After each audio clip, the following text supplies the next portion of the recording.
Saturday second or Sunday complete करने के लिए।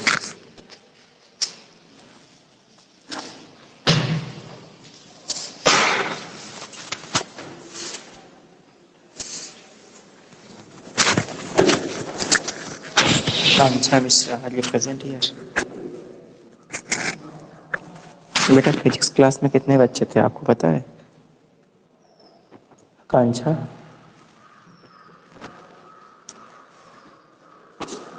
चलिए let us start new topic that is most important topic, heat. बेटा आज से ही हमारा जो कंसेप्चुअल है टॉपिक वो शुरू हो जाएगा और इस टॉपिक को पढ़ने में बहुत ही इंटरेस्ट क्रिएट हो जाएगा, तो उम्मीद करते हैं आप आज तक बने रहेंगे। Today our topic is heat. Okay,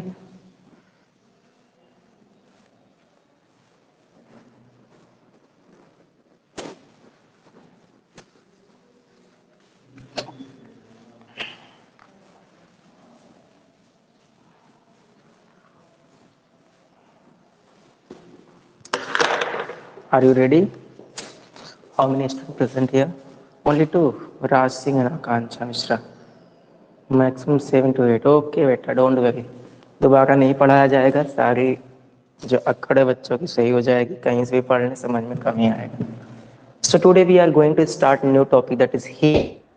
At the heat we will discuss about heat, temperature, capacity and specific heat capacity, and heat capacity at constant volume, heat capacity at constant pressure. So before starting this topic, first I would like to decode temperature and heat. Actually, according to lower NCERT class 7th NCERT, a chapter present heat. So we all are aware with heat and temperature. So in the term of definition, we can say the measurement of degree of hotness and coldness is known as temperature. Temperature क्या है बेटा? It is measurement of degree of hotness or coldness. If any body is hot or cold, so we can measure by using a terms that is temperature. उसके temperature को major करके हम बता सकते हैं कि ये बॉडी हॉट है या फिर cold है. So overall, when we will discuss about heat, then first term that is temperature. Here first term that is temperature. So we can say it is measurement of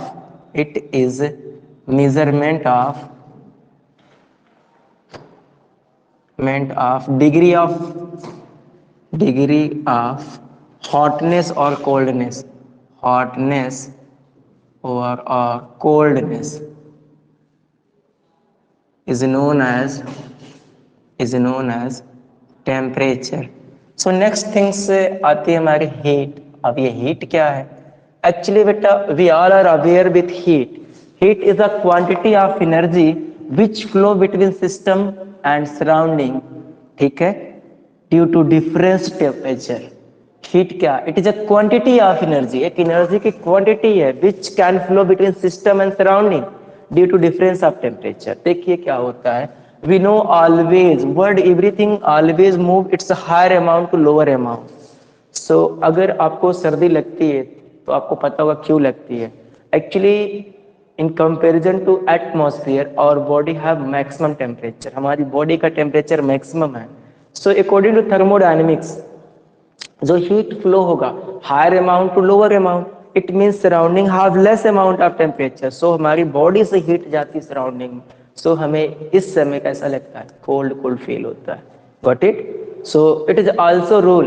and in case of biology we all are aware with in case of osmosis, solute molecules never move but solvent molecule can move its higher amount to lower amount. There is one example which do against the rule of universe, that is a non-spontaneous process. A refrigerator, बेटा उसमें क्या होता है, वहाँ जो temperature होता है वो लो से हाई की तरफ नहीं जाता बल्कि हाई से लो की तरफ जाता. फ्रिज के अंदर आप देखते टेम्परेचर डिक्रीज किया जाता है ना. सो ये नॉन स्पॉन्टेनियस प्रोसेस है. ठीक है.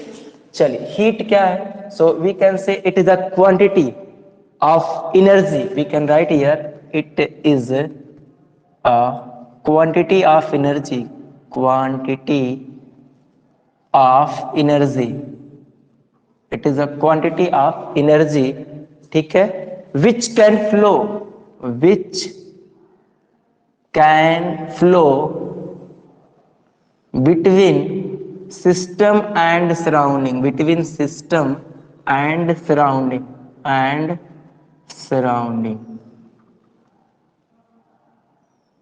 due to difference of temperature, due to difference of temperature, and we know it always move, heats always move its higher amount to lower amount, लो, ठीक है। नहीं तो आप जब अलाव के सामने खड़े होते हैं ना तो आपको और सर्दी लगनी चाहिए, ऐसा ही होता है ना। But it always move its maximum amount to lower amount. It means क्या होगा, इन केस ऑफ अलाव, जो आप अलाव जलाते हैं उसका टेम्परेचर आपकी बॉडी के टेम्परेचर से ज्यादा होता है, तो वहां से हीट आपकी बॉडी की तरफ आती है, ठीक है। It means we can say heat always move its higher amount to lower amount except refrigerator, refrigerator को छोड़ करके, ठीक है। चलिए 3 बच्चे जुड़े, ये तो ठीक ही है। बाकी कौन गायब हो गया भाई? आकांक्षा मिश्रा, अच्छा आ गए बेटा, नेटवर्क इशू, ठीक है। तो आपको ये हीट भी समझ में आई होगी। हीट क्या है? It is a quantity of energy which can flow between system and surrounding due to temperature difference. And temperature क्या? It is a measurement of degree of hotness and coldness. जो hotness या coldness उसको measure करने के लिए कोई चीज hot है या कोल्ड है, लोअर क्लास में आपने क्या देखा था? We can take 3 beaker with the normal water, hot water and cold water. So first we dip our hand in normal water, then cold water, then hot water। तो हमें सब पता चला ये हॉट ये कोल्ड है। बट पहले अगर हमने अपने हाथ को कोल्ड वाटर में डाल दिया, फिर उसी हाथ को हम नॉर्मल वाटर में डालते, तो नॉर्मल वाटर हमें कैसा लगता है? हॉट लगता है। पता है क्यों? क्योंकि यहाँ पे टेम्परेचर का डिफरेंस है। इसीलिए छोटी क्लास में आपने सीखा होगा 6 to 7 एनसीईआरटी में। चलो वहां पे नहीं जाते, आते हैं यहाँ पर। चलिए अगर हम बात कर लें अगले कॉन्सेप्ट की, दैट इज हीट कैपेसिटी। अगर हम बात करें हीट को रिप्रेजेंट कैसे करते हैं, सो it is represented by Q, it may be capital Q या स्मॉल क्यू। नेक्स्ट होती है heat capacity, new heading heat capacity, heat capacity. Actually बेटा हमें ये छोटे छोटे टर्म्स ना पढ़ के याद करके चलने, याद तो करने नहीं है, समझने हैं। अगर ये नहीं समझ पाएंगे फिर न्यूमेरिकल नहीं लगेंगे। हीट कैपेसिटी क्या है? We can say amount of, sorry, we can say amount, बेटा just wait for few minute.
Okay, so our new topic, that is heat capacity.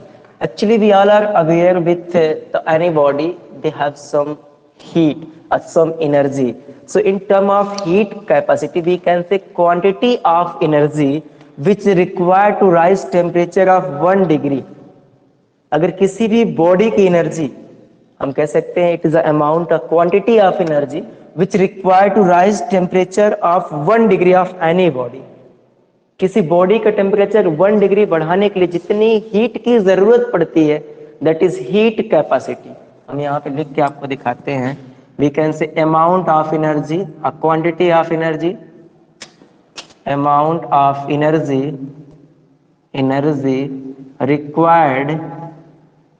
required to increase temperature, rise temperature भी लिख सकते हैं, required to rise temperature 1 degree Celsius. It may be Kelvin, ठीक है, Celsius भी हो सकता है, केल्विन हो सकता है. 1 degree Kelvin of a system means any body system is known as heat capacity. ठीक है. देखो जैसे हमने कहा ये कोई सिस्टम है, it have few value of temperature. इसकी कुछ भी टेम्परेचर हो, मान लीजिए x डिग्री है, और हमने इसको हीट करना शुरू कर दिया. अब ये इसका टेम्परेचर बढ़कर हो जाए x + 1 डिग्री. सो जितनी अमाउंट हीट की लगी है, that is heat capacity of the system. इस सिस्टम का वही हीट कैपेसिटी है. मींस किसी भी सिस्टम का जो टेम्परेचर 1 डिग्री राइज करने के लिए जितना अमाउंट ऑफ हीट की जरूरत पड़ रही है, that is heat capacity of system. कितना डिग्री बढ़ाना? सिर्फ 1 डिग्री. जैसे इसका टेम्परेचर 10 डिग्री सेल्सियस, हम इसको हीट करके इसका टेम्परेचर कितना कर लें? 11 डिग्री सेल्सियस. सो जितना अमाउंट लगा हीट का, दैट इज हीट कैपेसिटी. इसको भाई कैसे करते हैं? So heat, we all are aware with heat, it is denoted by Q, and Q is equal to C into delta T. And C क्या भाई? देखिए C की जब बात आएगी तो हम C से थोड़ा सा परेशान होंगे. यहाँ पर C एक कोफिशिएंट है. क्या है? C is a coefficient, and delta T that is change in temperature. तो C की वैल्यू हमें दी जाएगी. ठीक है, जब हमसे क्वेश्चन पूछा जाएगा. सो C is a coefficient and delta T that is change in temperature. ठीक है, change in temperature. अभी ये आपको दिया जाएगा. and Q is amount of heat. अभी तो ये बेसिक हम प्रिपरेशन कर रहे हैं, अभी आगे बढ़ेंगे तो हमें न्यूमेरिकल भी लगाने हैं. ठीक है. So Q is equal to C into delta T. C is the coefficient दिया रहेगा किसी भी लिक्विड का या फिर किसी भी सॉलिड का. ये आपको न्यूमेरिकल में पहले से पता होगा. ठीक है, तो आपको ये चीजें मिल गई. हमने क्या बताया? Temperature, it is a measurement of degree of hotness and coldness. Heat, it is the amount, a quantity of energy which can flow system to surrounding, maybe surrounding to system due to difference of temperature. And next, heat capacity means we can say amount of energy required to rise 1 degree of temperature of any system. किसी system का 1 degree temperature बढ़ाने के लिए जितनी heat देनी पड़ रही system को, that is heat capacity of system. It is denoted by Q, and formula of heat capacity is that is C into delta T, and C is the coefficient which is fixed for any liquid. ये आपको numerical में दिया रहेगा पहले से. New heading, that is specific heat capacity. So firstly you need to take a screenshot. Just after I will discuss about specific heat capacity. Okay, specific heat capacity. So please take a screenshot of screen. Done? 1 2 3. चल, done. New heading, that is specific heat capacity. ये बहुत basic चीजें हैं, अगर हम इन्हें नहीं सीखेंगे तो शायद न्यूमेरिकल करने के लिए सोच भी नहीं सकते. सो इसलिए आप पूरे लेक्चर में बने रहिएगा. That is specific heat capacity. Specific heat capacity या स्पेसिफिक हीट बोल देना, पूरा लिख देते. Specific heat capacity.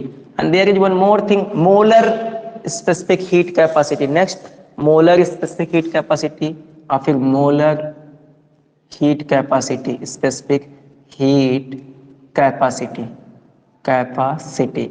देखिए दोनों चीजें क्या हैं, बहुत सिंपल से लैंग्वेज में आप कह सकते हैं, specific heat capacity means amount of energy required to increase 1 degree of temperature of 1 unit mass. किसी 1 यूनिट मास का टेम्परेचर 1 डिग्री राइज करने के लिए जितनी हीट लगेगी, that is a specific heat capacity. And if we say amount of energy required to increase temperature 1 degree of 1 mole of substance, then we can say molar specific heat capacity। थोड़ा सा difficult लग रहा होगा language में, चलिए check करते हैं apply करके। Specific heat capacity we can say amount of energy, amount of energy or heat, amount of energy, energy भी क्या है, हीट एक तरह से एनर्जी ही तो ना। Amount of energy heat required to raise 1 degree Celsius और केल्विन जो भी आप कर रहे हैं, लेकिन 1 डिग्री होना चाहिए, 1 degree temperature of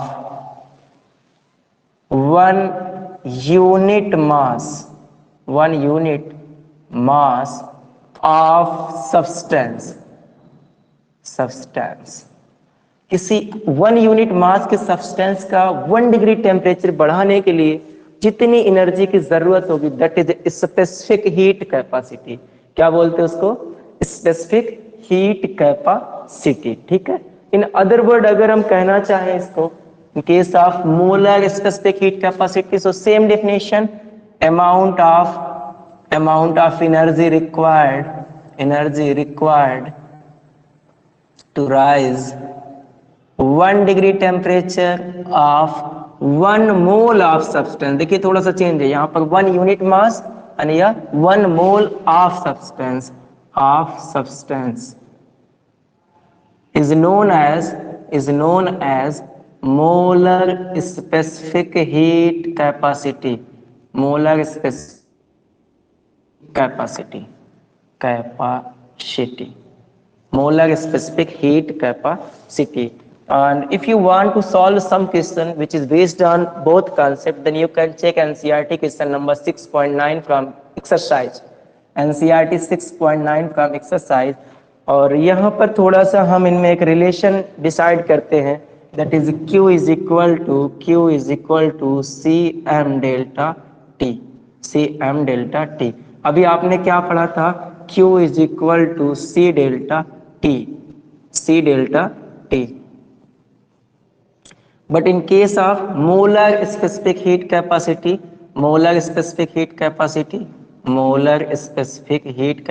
we can say Q is equal to CM delta T। देखिए यहाँ पर Q क्या है, अमाउंट ऑफ हीट, ठीक है। C specific heat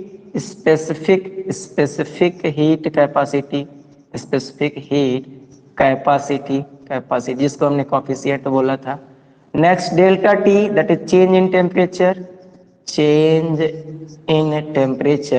and if you have NCERT book, then you can open question number 6.8 from NCERT book exercise portion, 6.8 NCERT book exercise question। And you can check in question, it is given mass of substance is given, 2 different temperature is given, and C, that is specific heat capacity is also given। But listen, here temperature, we always calculate temperature in the term of absolute temperature। Do you know absolute temperature means we consider temperature in Kelvin। चलिए check करते हैं बेटा। In question it is given mass of substance 60 gram, that is given, and C of substance, that is 24 joule mole inverse, it is also given in question। And 2 different temperature, that is T1, the T1 value of T1 is 35, and value of T2 is 55, okay। And one more thing, that is Q, he asked value of Q. So by apply this formula, Q is equal to Cm delta T.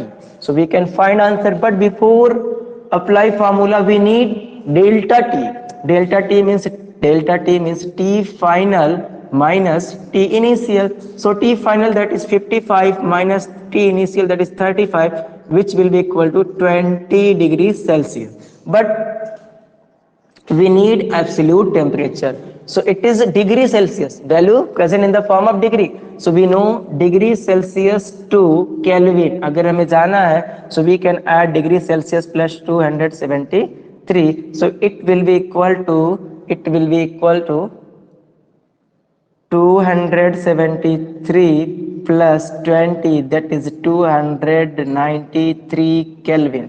ये आपकी value आ जाएगी temperature की. बाकी चीजें तो हम खुद से कर सकते हैं.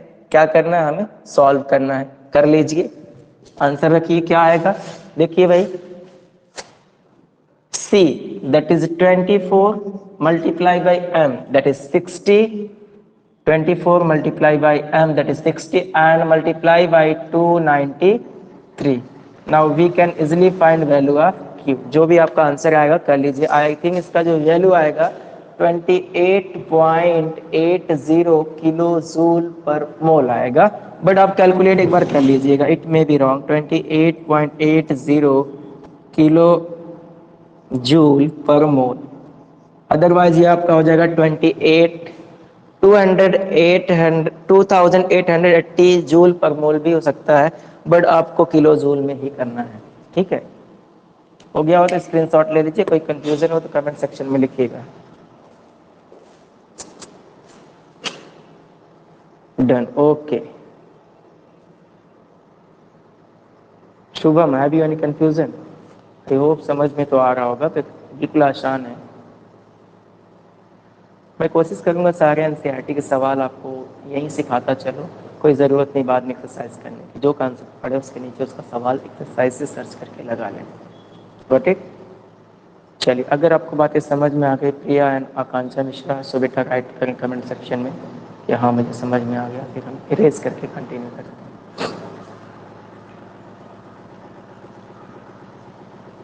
Done, okay.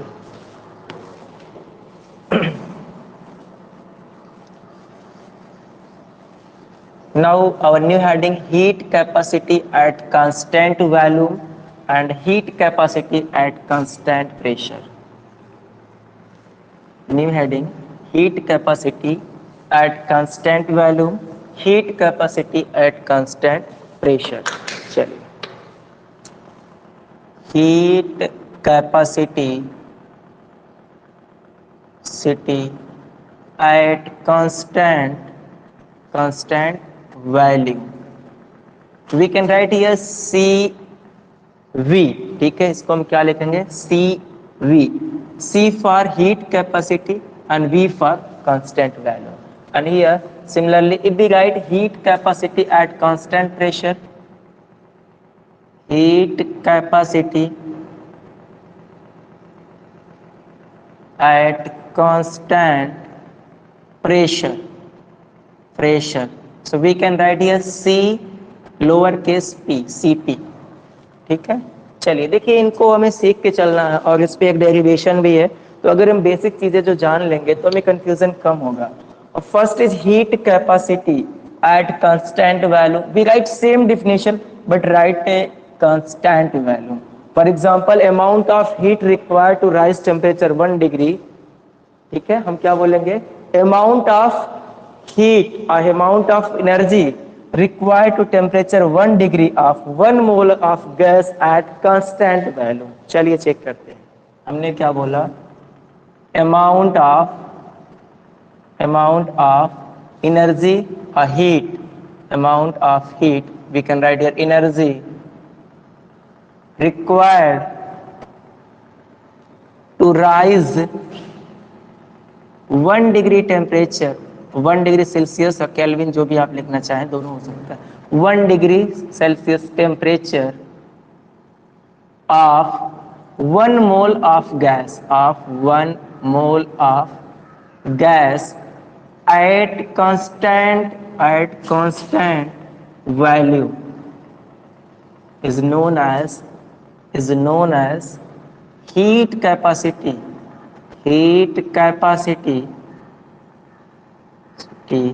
at constant value. Means we can write here CV. ठीक है, हमने क्या बोला, सपोज भी have 1 mole gas in any system, हमारे पास 1 मोल गैस है किसी सिस्टम से, ठीक है। हमने क्या किया, इस गैस का जो वैल्यूम है दैट इज फिक्स कर दिया। वैल्यूम फिक्स करने का मतलब किसी पिस्टन से हमने फिक्स किया होगा। Now we try to increase temperature 1 degree. अब जितनी अमाउंट ऑफ हीट हमें देनी पड़ी इस 1 मोल गैस के वैल्यूम को बढ़ाने के लिए 1 मोल गैस के टेम्परेचर को बढ़ाने के लिए 1 degree Celsius, so that is A heat capacity at constant volume CV। बात समझ में आई? हमने क्या किया, एक सिलेंडर लिया, उनमें कुछ गैस भरी, अमाउंट ऑफ गैस इज 1 मोल, ठीक है, और हमने इसको फिक्स कर दिया ताकि इसका वैल्यूम चेंज ना हो, means volume constant. Now we try to heat. अब हम इसे हीट कर रहे हैं और तब तक हीट कर रहे हैं जब तक इसका डिग्री जो टेम्परेचर 1 डिग्री राइज न कर जाए, बढ़ना चाहे। तो हमने देखा कि कुछ अमाउंट्स लगे और जितने अमाउंट्स लगे हैं इसके टेम्परेचर को 1 डिग्री बढ़ाने के लिए, that is heat capacity at constant value. Same things अगर हमने प्रेशर को कांस्टेंट कर दिया, प्रेशर को कांस्टेंट करेंगे तो भाई वैल्यूम बढ़ेगा, पक्की बात है। हाँ, क्योंकि जब प्रेशर कांस्टेंट होगा, जब यहाँ पे प्रेशर नीचे से लगेगा तो पिस्टन ऊपर की तरफ जाएगा। So same definition, amount of heat, we can write energy required to rise 1 degree temperature of 1 mole of gas, but there is a condition at constant pressure is known as CP, that is a specific heat capacity at constant pressure। बात समझ में आ रही होगी? जिन लोग को बातें अच्छे से समझ में आ रही है कृपया कमेंट सेक्शन में 1+ रेटिंग करें। आसान है, 1 मोल गैस का टेम्परेचर बढ़ा रहे हैं 1 डिग्री, बट कंडीशन क्या है, at constant volume, so it is known as heat capacity at constant volume। and if we want to raise temperature of 1 mole of gas at constant pressure, 1 degree ही बढ़ाना है but pressure constant करके बढ़ाना, that is heat capacity of constant pressure, that is known as CP। और यहाँ पे एक relation होता है CP एंड CB में, हम इसको डिराइव करेंगे, बट अभी अगर आप बातें समझ में आ रही हैं तो आप कमेंट सेक्शन में यस सर लिखें। आकांक्षा, प्रिया एंड अंश, बेटा अगर आपको बातें समझ में आ रही हैं तो आप लिखें ओके। हमें बच्चों ने रिप्लाई किया है यस सर, ठीक है। आसान है, बहुत कठिन तो नहीं लग रहा मुझे, थोड़ा सा डिस्टर्ब हो रहा है साउंड की वजह से, और आपको भी पता है इलेक्ट्रिसिटी है नहीं तो इसलिए थोड़ा सा दिक्कत हो रहा है। चलिए बातें अगर समझ में आ गई, यहाँ पे एक रिलेशन होता है CP - CB is equal to NR, बट अभी यहाँ कोई मतलब नहीं है। एक रिलेशन अगर आप चाहें तो लिख लें, CP - CB is equal to NR, ये हम निकाल कर सिखाएंगे आपको, अगर अभी के लिए चाहें तो लिख लें। इसके बाद हमारा जो न्यू टॉपिक है that is thermodynamics first law, और यहीं से हमारे जो इंपॉर्टेंट टॉपिक है शुरू होते हैं, फर्स्ट लॉ ऑफ थर्मोडायनेमिक्स। आप बने रहिएगा, मैं जो खत्म कर दूंगा आप क्लास में आएंगे ना, मैं ऑफलाइन बिल्कुल नहीं पढ़ाऊंगा, नहीं तो वो बच्चे बिल्कुल बेकार माने जाएंगे जो बेचारे लाइव पढ़े। और ऐसा नहीं चीजें आपको समझ में नहीं आ रही, सारी चीजें बिल्कुल समझ में आ रही होंगी, आसानी से आ रही होंगी, क्योंकि बहुत डिफिकल्ट नहीं है, अभी तक सारी चीजें बहुत ही आसान थी। And first law of thermodynamics बहुत अच्छी है, क्या थर्मोडायनेमिक्स फर्स्ट लॉ, चलिए क्यों first law of thermodynamics, first law of thermodynamic, एक बार फिर से बता देंगे, अगर इस लॉ में आपने गोला मार दिया फिर आपको पूरी थर्मोडायनेमिक्स कभी समझ में नहीं आएगी। और जो बच्चे फालतू जाएंगे कंप्लेन करने नहीं समझ वाले, पहले उनके क्लास में पीटेंगे बढ़िया से। आई थिंक स्क्रीन ब्लैक हो गई, मैं कट करके